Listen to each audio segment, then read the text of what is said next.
Se você compra auto segunda mano e você tem mesmo placa, se você tem auto bieu que tem placa e registrar riba je e você quer o auto e você mantém a placa, Bolo mese bem se nós no departamento de imposto para por hasi e registro de auto, nós mese por quita e registro de auto bieu e assim registrar o auto novo arriba e placa e não. Lo que sim nós remarcar é verdade nós também sabe que passa vários viagens, ora tem compra de venda e compra de auto na segunda mano, que tem deve, por exemplo, arriba e número plata. Se você compra auto plus número plata turcos, por so deco o contribuinte está chega para poder registrar que outro ou fazer traspasso de dono bieu para dono novo, e te isso mesmo confrontar com devem de imposto atrasado.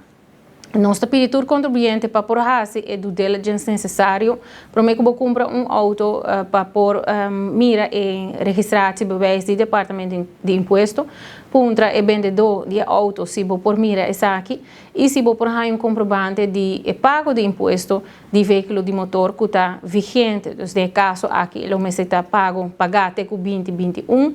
Of é para metade aqui rato de 2022, se você tem um auto over sem dolor de cabeça. Se acaso você não faz due diligence, mas não está chamando, você por exemplo confrontar com depois tem débito de imposto, riba que o lobo tem que vai cancelar, para que nós podemos registrar o auto aqui ou registrar a placa na bom número. Então, isso aqui é algo que nós mira a suceder vários viagens, quando nós compra gente compra auto, contribuinte compra auto, ora bem registrar-se que nós e também vamos confrontar com o imposto não atrasar. Também zorpa tem tipo de convênio por riba papel que vai comprar auto de outra pessoa. Passou depois que você confrontar com o pago de imposto atrasado, você não pode ver que a pessoa ou não sabe quem é que vende o auto.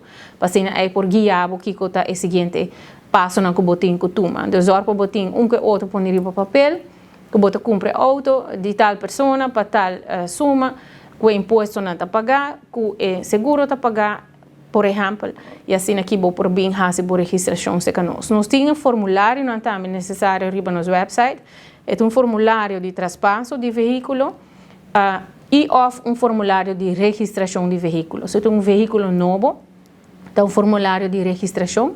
Nós vamos viajar com a garagem no mês para registrar o auto e contribuinte. Então, no mês tem o formulário, o contribuinte firma e nós vamos fazer o processo aqui no nosso departamento como extra serviço para o cliente. Se o cliente mesmo também faz registro, tem o formulário arriba no nosso website, caminha com ele por baixo o formulário aqui para llenar e entregar. E se contribuinte quer fazer traspasso, nós também guia o contribuinte arriba no nosso website Kiko Turta e requisito na Kiko Turta vamos um checklist de coisas que na mesa controlar para que não quer bem fazer traspasso de auto. Onde não seguro, tá zorpa imposto está na ordem, porque senão pode ganhar com a cobrança atrasar aqui não para pagar.